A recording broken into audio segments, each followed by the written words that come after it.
অবেলায় তুমি এলে গল্পটির অন্তিম পর্ব। কি হলো আঙ্কেল, এত চুপচাপ কেন? কিছু ভাবছো? না তো। আমাকে একদম মিথ্যে কথা বলবে না, তুমি নিশ্চয়ই কিছু ভাবছো। না পার্থিব, আমি কিছুই ভাবছি না। আমার নতুন একটা ড্রয়িং দেখবে? হ্যাঁ দেখাও। এই দেখো, এটা মা, আমি আর এটা তুমি। কেমন হয়েছে? ড্রয়িংটা খুব সুন্দর হয়েছে, কবির বলল। এটা আমি রেখে দেবো আমার কাছে? পার্থিব বলল, হ্যাঁ রেখে দাও। পার্থিব আরও কথা বলতে লাগলো। কবিরের কানে সব কথা ঢুকছিল না। মাঝে মাঝেই পার্থিবের মুখের দিকে তাকাচ্ছিল। কেমন যেন একটা অজানা ভয় গ্রাস করতে চলেছে কবিরকে। কিছু হয়েছে আপনার? কদিন ধরেই দেখছি একটু অন্যমনস্ক আপনি। না তো, কিছুই তো তেমন হয়নি। ও আচ্ছা। পৃথা? বলুন। সন্ধেবেলা ফ্রি আছেন? কেন? আমাদের দ্বিতীয়বার দেখা হয়েছিল একটা কফি শপে, মনে আছে? তা মনে থাকবে না?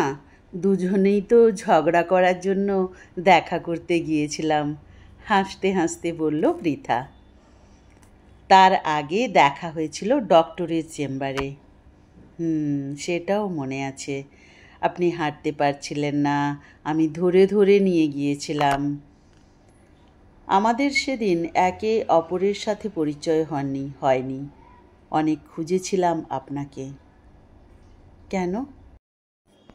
জানি না, তবে খুঁজেছিলাম। মনে হয়েছিল একবার দেখা করাটা জরুরি। দেখা তো হয়ে গেল। কেন জানেন? কেন? পার্থিবের মতো একজন বন্ধু পাবো বলে। উফ, এখানে থাকলে আপনার মুখে পার্থিবের নাম, আর বাড়িতে থাকলে পার্থিবের মুখে আপনার নাম।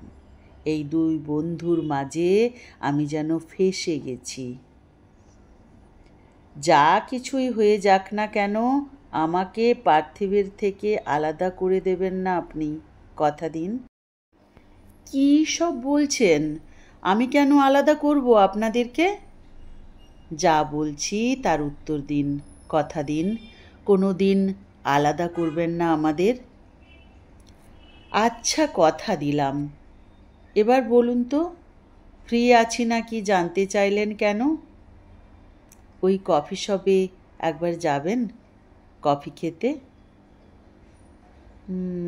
ওকে ওকে। পৃথা বেরিয়ে গেল কেবিন থেকে। আজই সুযোগ, যেভাবেই হোক সবটা বলতে হবে পৃথাকে।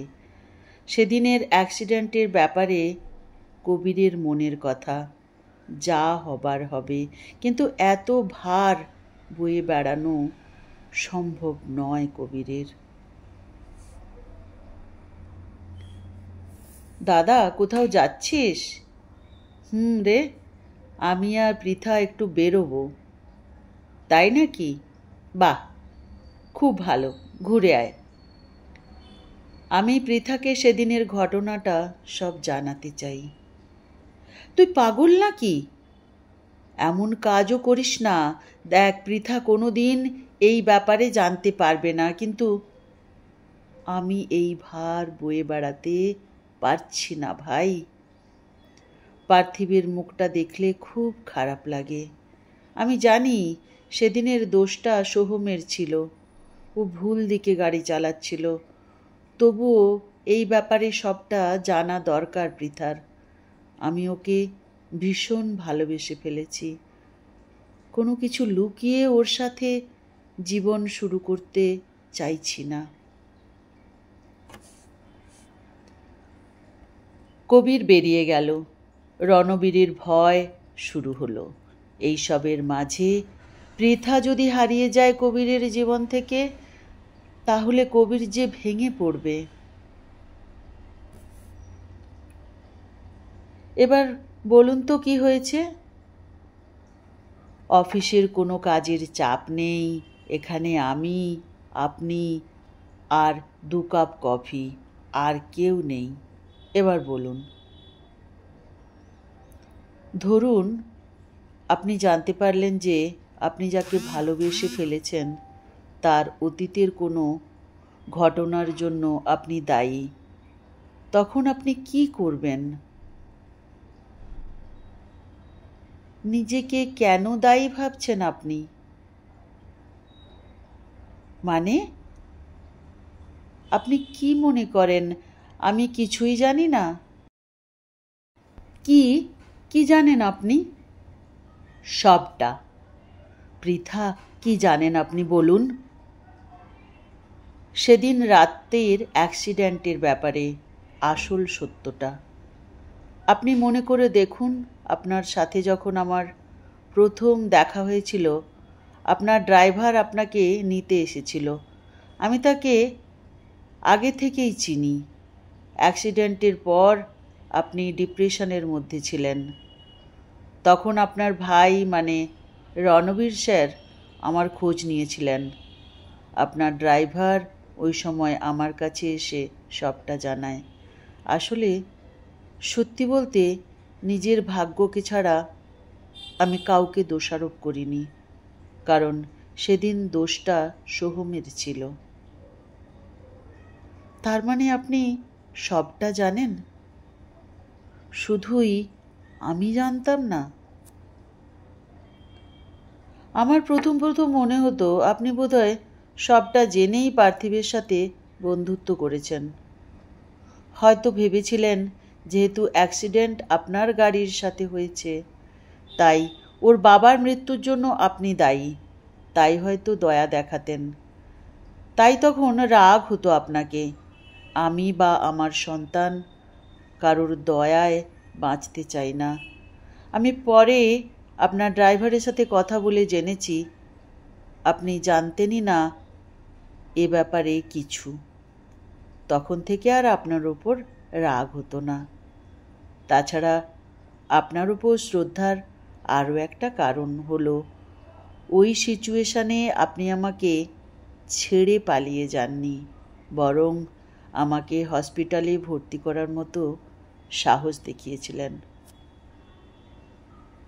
পৃথা, আমি কোনো দয়া করছি না আপনাকে, শুধু এইটুকু চাই আপনার আর পার্থিবের জগতে আমার একটু জায়গা হবে। Surprise uncle. কবির মুখ তুলে তাকাতেই দেখল রণবীর আর পার্থিব দাঁড়িয়ে রয়েছে সামনে। কবির আরও যেন অবাক হয়ে গেল। রণবীর বলল, তোর কাল বার্থডে, তাই এইসব প্ল্যান করেছিল পৃথা। তোরা এখানে দেখা করতে আসার আগেই পৃথা আমাকে ফোন করে একটা কেক আর পার্থিবকে সাথে নিয়ে আসতে বলল। কবির অবাক হয়ে তাকিয়ে আছে। এসব স্বপ্ন নাকি সত্য? এত সহজে সব কিছু সমাধান হয়ে যাবে ভাবেনি কবির, নাকি এ কোনো ঝড়ের পূর্বাভাস? কেকটা নিয়ে পৃথা বলল, কাল তো সেলিব্রেট হবেই, আজ আমরা করি। কেকটা কবিরের কাছে নিয়ে গিয়ে পৃথা বলল, সব কিছু ভুলে নতুনের সূচনা করুন। কবির কেক কাটলো, চারজনে মিলে সুন্দরভাবে সন্ধ্যেটা কাটল। গাড়িতে পৃথা আর পার্থিবকে বাড়ি অবধি নামিয়ে এলো কবির। পৃথা নামার সময় কবির বলল, আমি আমার শেষ প্রশ্নের উত্তর পেলাম না। পৃথা হেসে বলল, কাল পাবেন। পৃথা হাসতে হাসতে পার্থিবকে নিয়ে বাড়ি চলে গেল। রাতে বাড়ি ফিরে কবির সব কথা রণবীরকে বলল। রণবীর অবাক হয়ে বলল, তার মানে পৃথা সবটা জানতো আগের থেকেই। ভালোই হলো তাহলে। তবে জানিস দাদা, মেয়েটা বুদ্ধিমতী। সেদিন তো গাড়িতে ও ছিল, তাই জানতো দোষটা আসলে সোহমেরই। আর কি কথা হলো তোদের? কবির বলল, আমি ওর আর পার্থিবের জীবনে একটু জায়গা খুঁজলাম। সে প্রশ্নের উত্তর কাল দেবে বলেছে। রণবীর বলল, আরে ভালোই তো, কাল তোর বার্থডে, কালই জানাবে ও। এত সুন্দর জন্মদিন তোর জীবনে বোধহয় আগে কোনো দিন আসেনি। কবির বলল, কিন্তু ভাই আমার যে ভয় করছে, পৃথাকে আজ কেমন যেন লাগলো আমার। তাছাড়া আজই ও কেকটা কাটতে বলল কেন? জন্মদিন তো আমার কাল। রণবীর বলল, রাখ তো তোর ভয়, এত ভাবিস কেন? এখন শুধু চিল কর। জন্মদিনে একটা পার্টির আয়োজন করা হয়েছে, অফিসের সবাই আমন্ত্রিত। পৃথা আর পার্থিবকেও জানানো হয়েছে। অফিসে গিয়ে কবির পৃথাকে দেখতে পেল না, ফোন সুইচ অফ বলছে। কবিরের ভয় আরও বাড়ল।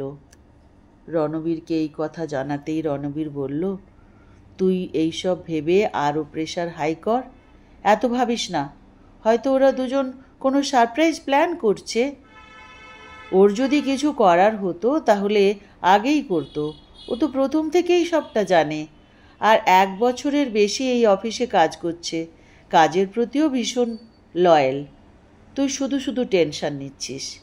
এক কাজ কর দাদা, তুই বাড়ি যা, যাওয়ার আগে একটা ভালো দেখে রিং কিনে নে, রাতে বৌদিকে রিংটা দিয়ে প্রপোজ করবি।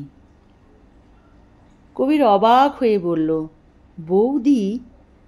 রণবীর তখন বলল, জানিস না কি, দাদার ওয়াইফকে বৌদি বা ভাবি বলে ডাকা হয়। কদিন আর নাম ধরে ডাকবো বলতো? তবে বৌদির খুব ভাগ্য ভালো, লক্ষণের মতো একটা দেওয়ার পাবে।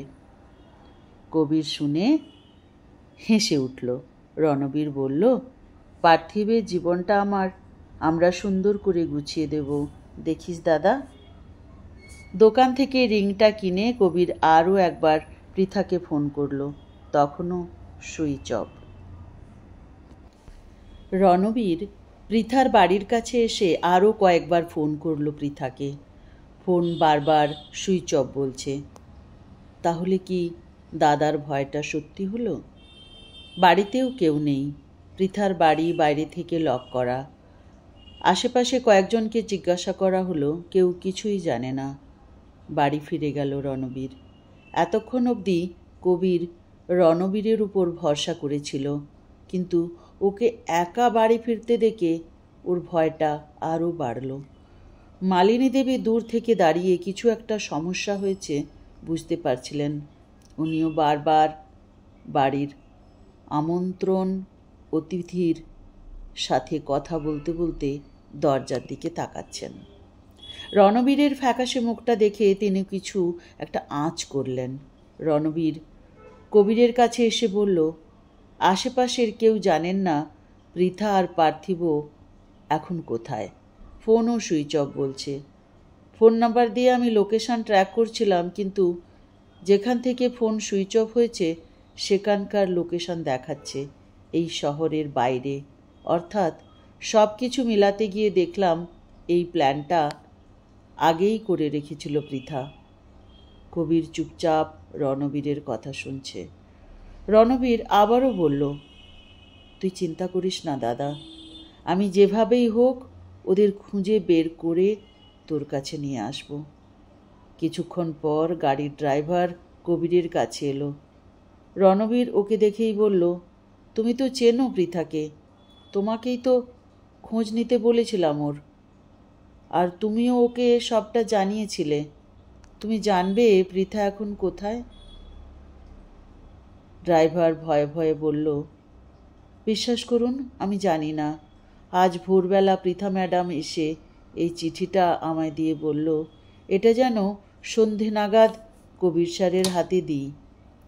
আমি কিছু বলার আগেই পৃথা ম্যাডাম বললেন, আমার কারোর ওপর কোনো রাগ নেই, তবে আমি এখানে থাকলে অনেকের অসুবিধা হবে, তাই ছেলেকে নিয়ে অনেক দূরে চলে যাচ্ছি। আমাকে নিষেধ করেছিলেন আমি যেন কাউকে কিছু না জানাই। ম্যাডাম বলেছেন এই চিঠিতে সব উত্তর কবির স্যার পেয়ে যাবেন। রণবীর চিঠিটা নিয়ে কবিরকে দিয়ে বলল, তাড়াতাড়ি খুলে দেখ কি লেখা আছে। কবির কাগজের খামটা খুলতেই দেখল দুটো চিঠি ভাঁজ করা আছে। তার মধ্যে প্রথম চিঠির ভাঁজের মধ্যে লেখা আছে, কবির স্যার, এটা আপনার জন্য। চিঠিটা খুলতেই কবির আর রণবীর দুজন মিলে পড়া শুরু করলো। যখন এই চিঠিটা আপনি হাতে পাবেন তখন আমি আপনার থেকে অনেক দূরে, আর এই ডিসিশনটা আমাকে নিতে হলো 2 দিনের মধ্যে।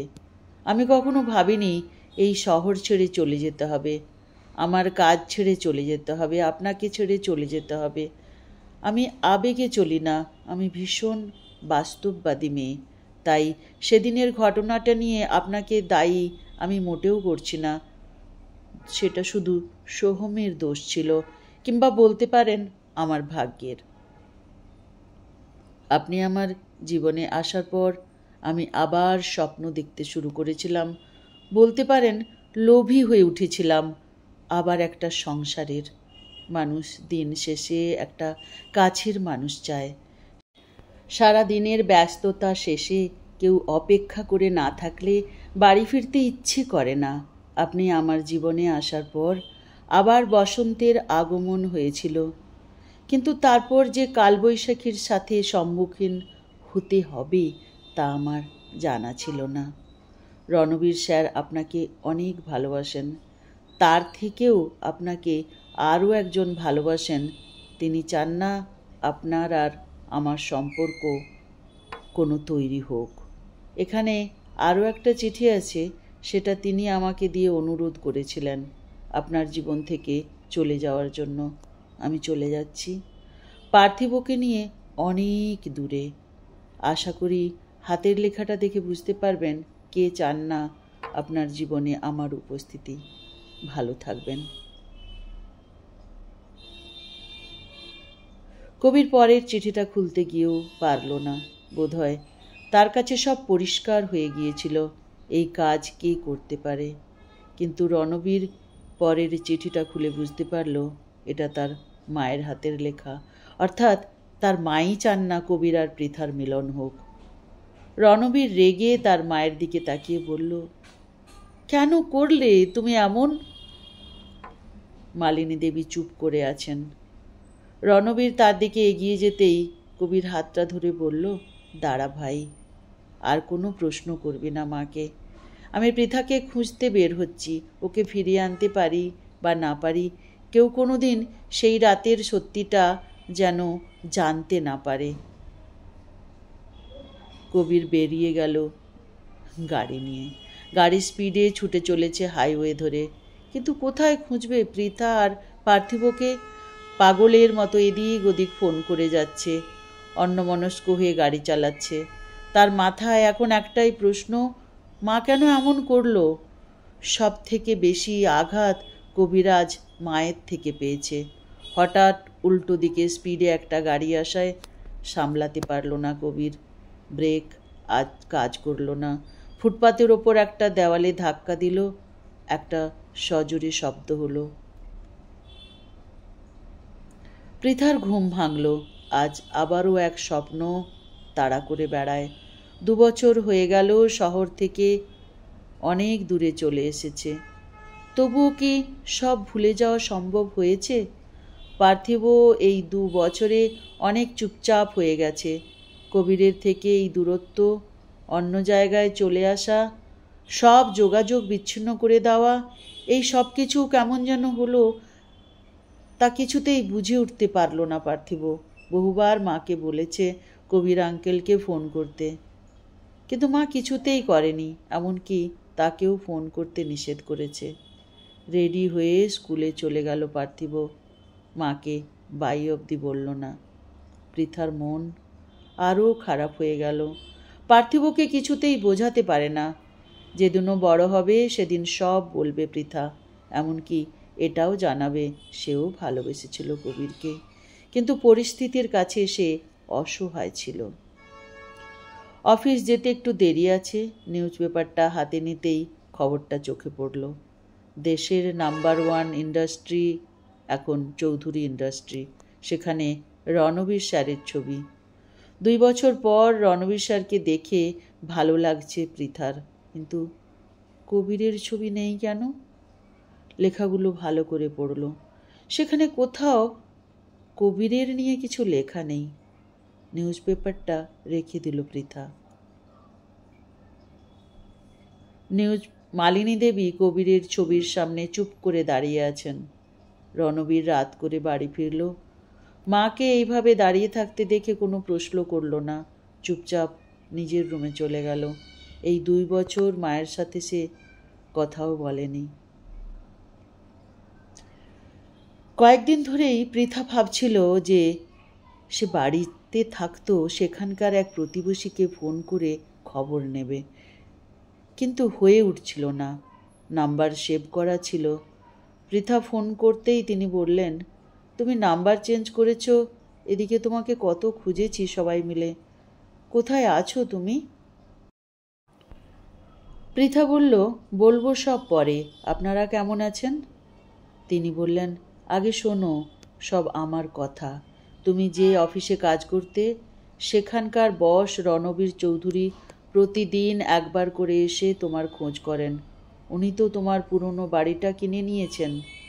আর কবির চৌধুরী তো অ্যাক্সিডেন্ট হয়েছিল, তার খবর কেউ জানে না। পৃথা কথাটা শুনেই আঁতকে উঠল। সে যে এমন স্বপ্ন বারবার দেখেছে, সেটাই সত্যি হলো কিভাবে? ফোনটা রেখে দিল পৃথা। ভয়ে ভয়ে রণবীরের নাম্বারে ফোন করল। একবার রিং হতেই ফোন রিসিভ করলো রণবীর। বহুবার হ্যালো হ্যালো বলার পর পৃথা বলল, আমি পৃথা রায়। রণবীর চমকে উঠে বলল, কোথায় আছেন আপনি? আপনার সাথে দেখা করাটা ভীষণ জরুরি। এইভাবে সব তছনছ করে আপনি চলে যেতে পারেন না। পৃথা শান্ত হয়ে বলল, কবির স্যার কেমন আছেন? রণবীর উত্তেজিত হয়ে বলল, কেন? যেমনভাবে ছেড়ে গেছেন তেমনই আছেন। আপনি একবার এসে শুধু আমার কথাটা শুনুন, অনেক সত্যি এখনো জানার আছে আপনার। পৃথা ধীরে ধীরে বলল, আমি কাল যাচ্ছি। রণবীর নিজে এয়ারপোর্টে গিয়ে পৃথা আর পার্থিবকে নিয়ে এলো। ফেরার পথে কোনো কথা বলল না কেউ। পার্থিব শুধু বলল, আমি আর এখান থেকে কোথাও যাব না। রণবীর বলল, আমি তোমাদের কোথাও যেতে দেব না। গাড়ি এসে থামল বাড়ির গেটের কাছে। পৃথার একটু সংকোচ হলো বাড়িতে ঢুকতে। সেটা বুঝতে পেরেই রণবীর বলল, আপনার এই বাড়িতে আসাটা খুব দরকার ছিল। 2 বছর ধরে আমি একটা প্রশ্নের উত্তর খুঁজছি।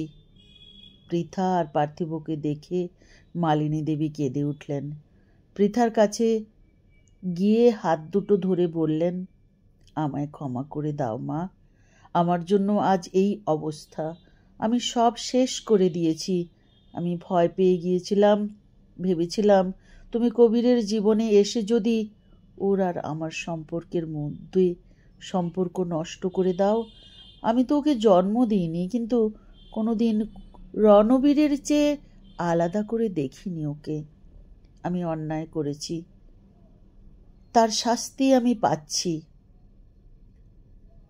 পার্থিবকে ঘরের এক জায়গায় বসিয়ে রণবীর এসে বলল, দুজনে যখন একসাথেই আছো, আরও একটা সত্যি দুজনের জানা দরকার। সেদিন রাতে গাড়িটা দাদা নয়, আমি চালাচ্ছিলাম। সোহম ভুল সাইডে গাড়ি চালিয়ে নিয়ে আসছিল। দাদা আর আমি বুঝতে পারিনি এমন হয়ে যাবে বলে। ঘটনাটা ঘটার পর দাদা যখন পৃথাকে হসপিটালে ভর্তি করে চলে আসে, তখনই বলেছিল, কেউ কোনো দিন যেন জানতে না পারে, এইটাই সত্যি। সবাই জানবে গাড়িটা দাদা চালাচ্ছিল। পৃথা ধীরে ধীরে বলল, উনি এখন কোথায়? রণবীর বলল, নিয়ে যাব আমি আপনাদের।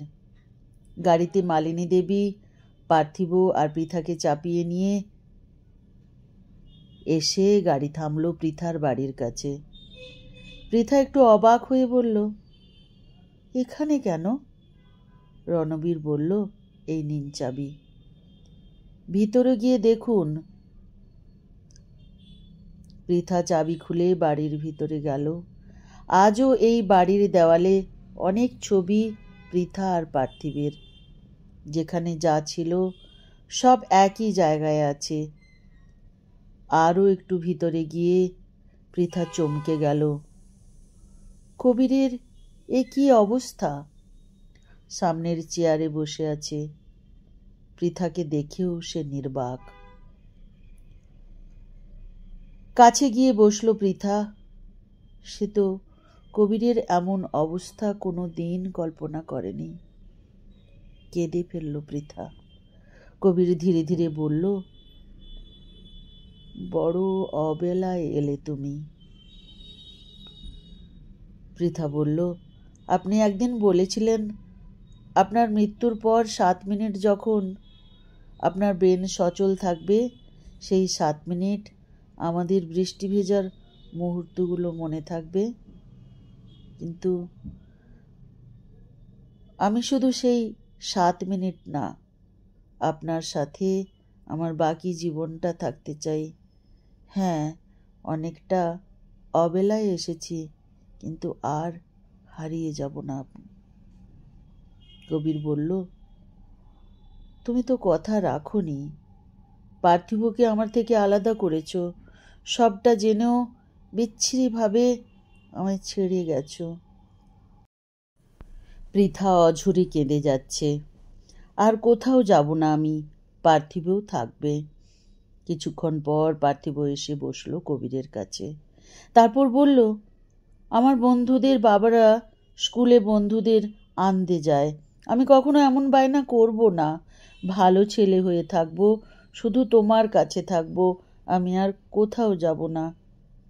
এই প্রথম কবির পার্থিবকে জড়িয়ে ধরে কাঁদল। রণবীর আর মালিনী দেবী এসে বললেন, এবার বাড়ি চলো, ফ্যামিলি এখন কমপ্লিট। মালিনী দেবী নিজের ভুলের জন্য ক্ষমা চাইলেন। ধীরে ধীরে উঠে দাঁড়ালো কবির। অ্যাক্সিডেন্টের পর হাত আর পা ভেঙেছিল কবিরের। এই ঘরের দেওয়াল ধরে ধরে আবার চলা শুরু করেছিল। পৃথা আর পার্থিবের অনেক স্মৃতি ছিল এই ঘরে, ওদের গন্ধ পেত এখানে। তার বিশ্বাস ছিল একদিন ঠিক ফিরবে ওরা।